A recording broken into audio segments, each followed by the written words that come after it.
non-violent. They have every right to express who they are and what they're about. When you look back on what happened to you in 1968 and the aftermath, I mean, there were some pretty negative consequences for you, even though you have continued to speak out and champion the causes that you believe in. Has there ever been a kind of tinge of regret? Hell no. No regret whatsoever. You know?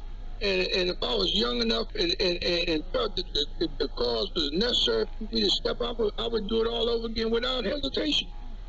Without hesitation. John Carlos. Now to an endless source of fascination in the Eternal City. There was a people's palace here. It was the Colosseum. It was built and paid for out of the spoils of the Jewish war as a gift to the Roman people. Let's not think for a moment about the blood and guts. There was certainly plenty of that. But let's think of it in terms of empire. What you had on display in front of you was all the biggest and best the empire could offer. The classicist Dame Mary Beard there from the BBC documentary Meet the Romans. Well, now an effort to turn the clock back 2,000 years has been initiated in Rome to imagine a time when tens of thousands of Romans bayed for blood in the Colosseum.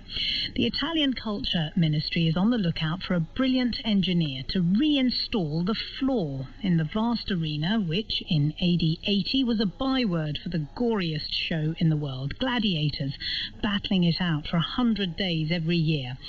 After that empire crumbled, the sand-covered wooden arena floor rotted away, and the basement, where the wild beasts were kept, filled with mud. What the Italians want now is for the floor to be installed again, 21st century style, so that it can be retracted. Let's speak to Darius Aria.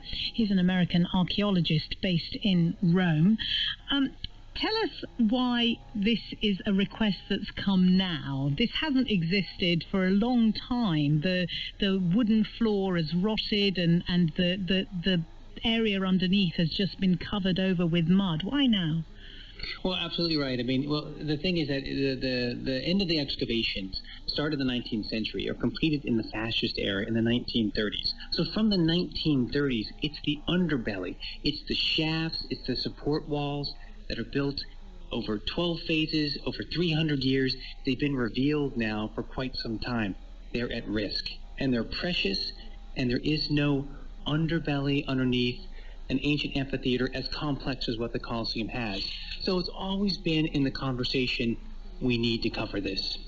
And in fact, in one quarter of it has already been reconstructed with a modern arena floor. Right. So parts of the underbelly you can see. How difficult an operation is this going to be? Well, I mean, it depends on how like we talked about, how sophisticated they want it to be. But essentially, the main thing is this. They're going to put in something which is fully reversible. That's the way archaeology is being done now. That's the way conservation work is being done now. So nothing is going to negatively impact all of those precious walls. So it's a little bit of a trick here then to get it to work, to make it as little invasive as possible, and at the same time covering it all over. So it'll be wood? Yeah, I mean, primarily, yes. Because ultimately, you don't want some big, heavy, permanent structure. You want something that can, in the future, you know, on the flip of a dime, removed. And you want to make sure that when you do remove it, you haven't, in the meantime, damaged all the ancient structures. But the main thing is you're going to get an opportunity to have almost the size of a football field now able to be filled with visitors that then also get, the access to the hypogeum area, that underbelly part. Right. So when you say they'll have access to it, they'll be able to see it, or they'll be able to walk in the area where the wild animals were kept? Exactly. Well, already they had for a number of years a visit to the hypogeum. So it's not a total view of the entire area because, again, it's a delicate area, and they've always wanted to limit those numbers. But with an extra ticket in limited numbers, today you can still go and visit it. So I think that that'll just be continuing, but at the same time, more people get access to being on the floor. Do you think, as an archaeologist, that ancient sites such as this should be rebuilt, even if it's partial, even if the motivation is honourable? Doesn't it essentially make them not ancient? Well, no, I think it's a great question, and I think it really comes down to a case-by-case basis. So I think anyone in the field, just as a tourist, a visitor, someone who loves history, you can come and you're going to make that subjective and objective judgment on whether it was a good job or not. Obviously, there's going to be so much scrutiny in the Coliseum. I have the utmost respect for the people in charge. I think they're very serious about this project. I think it's going to be a fantastic situation at the conclusion of this. So, but you've got to be careful, because if you do it wrong, as you're saying, then it ruins the experience. But essentially, the Hippogams always needed to be covered. I mean, it could ruin the experience if the minister's talking about the possibility of it being used for concerts. Why would that be ruining it? Because, I mean, you can't, they're not going to be one of those places where they put the seats up where the seats were in antiquity. I think that's totally out of the question. I mean, in Verona, it works in other places where they have amphitheaters. But all you're simply doing is putting a floor that always existed throughout antiquity, and what you're doing in the meantime is allowing more people to access to the site. Otherwise, you're walking around the rim. And in fact, they did have a bridge going across it already in the Jubileo year over 20 years ago. So there have been various tinkering and so forth. But I think the thing is, we've gotten it fixated in our heads that the Hippogam is revealed. That's the picture we have when we go inside the Coliseum. But before the 1930s, you saw no Hippogam at all. So it's just a matter of how they want to lead that. We will look forward to how it turns out. Darius Arya, an American archaeologist based in Rome. Thanks.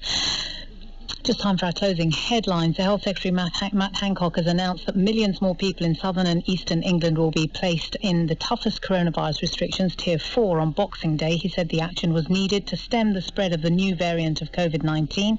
A number of areas will also move up into Tiers 3 and 2. And another mutation of Covid-19 believed to have originated in South Africa has been detected here. A professor of infectious diseases based in Durban has cast doubt on the Health Secretary's claim that the South African strain is even more transmissible than the variant announced here last week. Dr. Richard Lascelles told this programme it wasn't yet possible to compare the two mutations. We don't have the evidence for that, and we're not sure where that statement has come from. Certainly, we haven't generated that evidence here in South Africa, and we haven't seen any evidence from the UK. It would be very difficult at the moment to compare the relative transmissibility of these two strains. And that is nearly it from The World Tonight. I'm Razia Iqbal. I'm back tomorrow at 10, but we thought we'd leave you with news about one of the great visual spectacles of the natural world, the Northern Lights. Scientists working in the Arctic used a radio receiver to capture the sound of the lights, and that sound has now been turned into a unique piece of music by the American composer Matthew Bertner. You can hear more on BBC Radio 3 on Boxing Day in the documentary Songs of the Sky. But from us here on Radio 4, good night.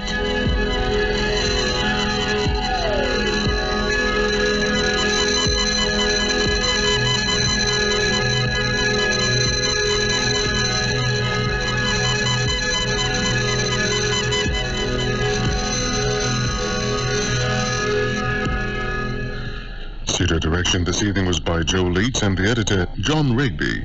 And here's Neil McGregor. 10 years ago, the BBC and the British Museum embarked on a remarkable endeavour to tell a history of the world through 100 objects. Now Radio 4 has asked me to choose one more object, and I've consulted people from different generations, from David Attenborough to Scarlett Curtis, to help select one more object that will speak to this decade of huge change. What will it be? A History of the World, Object 101, with me, Neil McGregor, this Christmas Day at 1:15 on Radio 4 and BBC Sounds. Now on BBC Radio 4, Sally Phillips continues to read from An Almost Perfect Christmas by Nina Stibbe. Written before the words pandemic or tiers 1, 2, 3 or 4 entered our everyday lives, the book is a mixture of fictional short stories and personal reflections celebrating the festive period.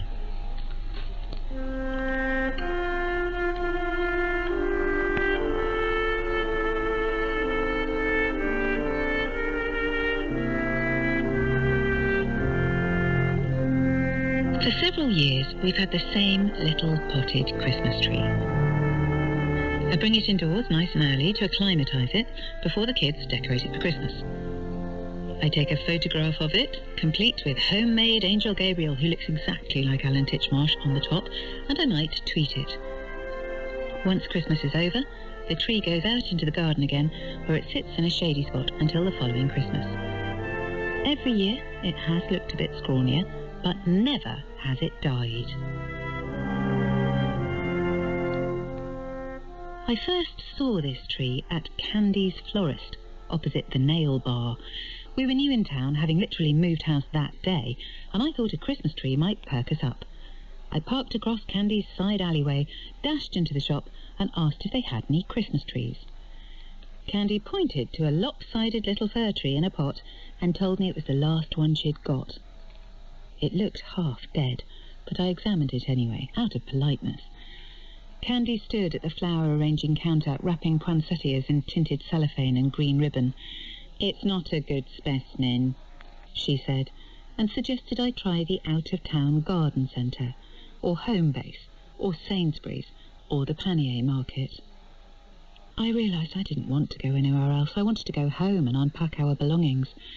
"This one should beef up, though, with a bit of TLC," I said, "shouldn't it?" "No, it won't beef up. It should never have tried to make that size," said Candy. "It's been badly handled as a sapling and should have been thinned out of the plantation like a radish to help the healthier seedlings. Now it's just a snag." "A snag?" "Yeah," said Candy. "It's traumatised.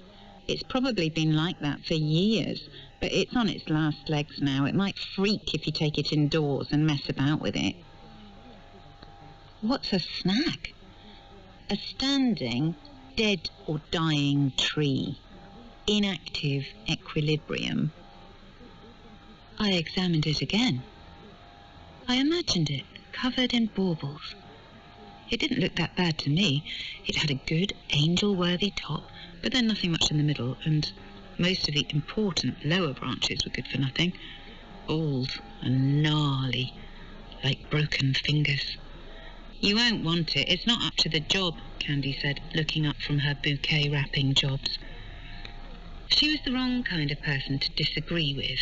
She had the strong opinions of someone with qualifications and experience.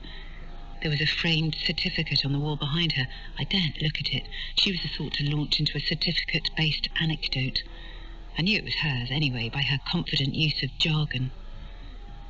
In spite of Candy's well-qualified opinion, there was something about the little tree that appealed to me.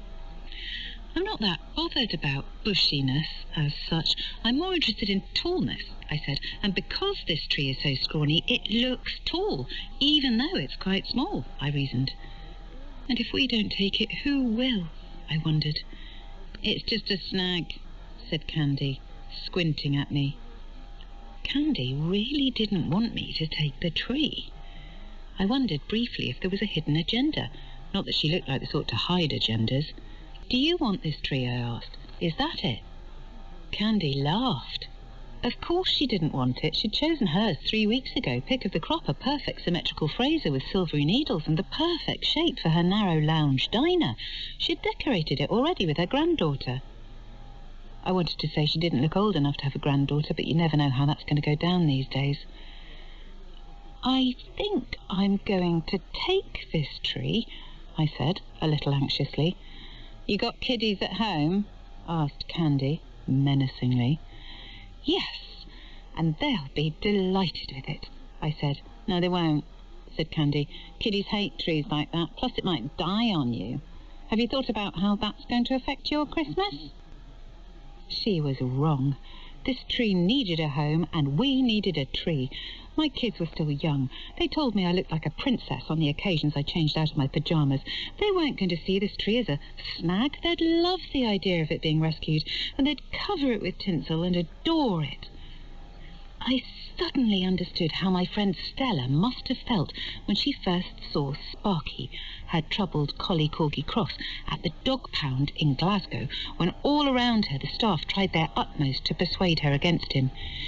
"He's a collie," they said. He'll need constant intellectual stimulation. He'll be forever hiding toy rabbits behind cushions for him to seek, and he'll get cleverer and cleverer until there are no hiding places left, and then he might turn. But look at his funny pointy ears, Stella said to the pound staff.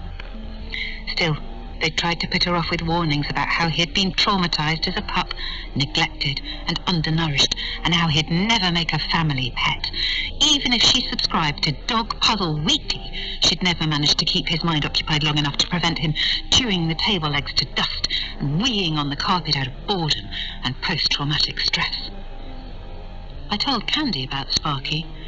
The dog pound advised against him, said he was all wrong for her circumstances, I said, but she put him in the back of her Ford Fiesta and took him home anyway. Idiot, said Candy. I took the tree, obviously. At home, I plonked the tree down on a low table. Is that going to be our actual Christmas tree? Asked my daughter. It's been mistreated, I said. It was meant to be a Christmas tree, but hasn't had the chance. Let's give it one lovely Christmas, covered in baubles and bells, and then let it fade away with dignity in the back garden. I hate it, said my daughter. Will we get a proper tree next year? Asked my son, a kinder person than my daughter. Yes, I said. But the tree never has faded away. It has lived. At least 3 expert gardeners have examined it, and all have advised the same thing. It needs to be kept out of bright sunlight and kept hydrated, don't we all? And it'll go one way or the other. But it has neither died nor thrived. It has merely continued. I've repotted it, adjusted its position, shade, light sun, no sun, dappled sun. I've fed it, pine food, and not fed it. I stood it near an oak tree to give it big ideas, and near some ugly bamboo to boost its esteem. I pruned the dead branches off, and a couple of years ago, it suddenly threw out a set of impressive pine cones at its crown. I assumed that was to be its swan song, but no. Also, I told and retold the story of how it was badly handled as a seed and sapling by a mean plantsman and never should have made it, etc. This December, after years of service, I decided it was probably time we got a proper tree. Not that we were going to euthanize the snag, we were just getting it some help. Plus, we were having people round. I thought we'd go to Candy's. But when I described to my daughter where Candy's was, she told me that Candy's had been a nail bar for the last 5 years at least. Another nail bar, I cried. Yes, there are 4 now, she told me. We went to the out-of-town garden centre, where they'd transformed their patio and slabs area into a Christmas tree forest, thick with assorted pine trees in pots and in piles and hanging from makeshift rafters. Christmas music drifted, and seasonal staff in elf costumes bobbed around and held up trees for customers, and measured and twirled them. It truly was like being in Narnia, albeit with loading pallets and price and info tags flapping in the breeze, but still, it was nice. Suddenly, there stood Candy, chewing a biro. She'd changed a bit over the years. Her hair colour was now bright green, whereas before it had been brown, and her name badge read Elf Helper. She seemed less authoritative, but more approachable as an elf. Candy asked if we'd like to complete the computerised Christmas tree audit. I said we definitely would. We crowded round a snow-topped computer, and Elf Candy began tapping away at the keyboard. She explained that we were to highlight between 3 and 6 essential words from a list of tree attributes, and then up to 3 more from the customer spec list, and then click on the Find My Tree lozenge, and the computer would tell us which tree we wanted. Candy thrust the mouse at me. We gazed at the options. Tree attributes: piney fragrance, fresh, pungent, mild, conical, symmetrical, slim, dense foliage, Sparse, medium, spruce, Norway spruce, noble fir, Nordman fir, Fraser fir, Scots pine, indoor, outdoor, roots cut, log-mounted, beveled, podded, stand-affixed, green, blue-green, silver-green, intense green, dark green, soft-needled, needle-sure, value, premium, luxury, dwarf, 2 to 3 foot, 3 to 4 foot, 4 to 5 foot, 5 to 6 foot, giant. Customer spec, children, babies, teenagers, elderly, allergies, dogs, cats, snakes, aquarium, home delivery, refuse collection, hot, cold, unstable, dry, light, dark, electrical equipment, food prep, vulnerable surfaces, industrials. I tentatively selected piney fragrance. Candy agreed this was a good choice. Some aren't piney, some are a bit woody smell-wise, and piney is more Christmassy. My daughter, being an artist, said, conical. I clicked it. Candy sighed. Everyone selects conical, she said. It's a total waste of a choice. They're all conical. It just means cone-shaped. She seized the mouse and unselected conical. I asked Candy what she thought about green as a choice. Yeah, green is an okay choice if you want a green tree, she said. I clicked green. My son selected soft-needled with our dog's paw pads in mind. I chose needle-sure, and my daughter chose symmetrical. We had one left, and we scanned the list. We froze until I shouted, "Oh my God, potted! I almost forgot! Potted!" "Okay," said Candy. "Now select 3 from the customer spec list, and you're done." My daughter selected dogs, which no one could argue with. I chose children, and my son selected snakes. I was about to ask him to rethink, but Candy looked so impressed, I left it at that. And then, magically, the computer chose our tree. After she had introduced us to our new tree, Candy suddenly seemed to remember me from before. "How did your friend get on with that collie cross?" she asked. "Sparky," I said. "He's won endless rosettes for obedience and knows over 50 commands. But he bites if you try to stroke him," said my daughter. "Only if you waggle your fingers in front of his face," I said. "And he chases cars. It's really dangerous," said my son. "Only red ones. And tractors," I said. I heaved our 5-foot-high, snake-friendly Nordic fir with roots and a red plastic pot onto a flatbed trolley. "What happened to that snag I sold you back a while?" asked Candy. It was all coming back to her. "Still going strong," I said. "She's chucked it out now," said my daughter. "I haven't chucked it out. I've retired it," I said brightly. "It's done us 7 years." "6, said my daughter.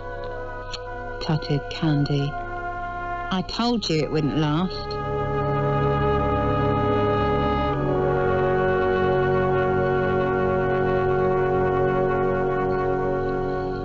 Sally Phillips is reading The Christmas Tree from An Almost Perfect Christmas by Nina Stibbe. It was abridged by Sarah Davis, and it was produced in Bristol by Maya Bosworth.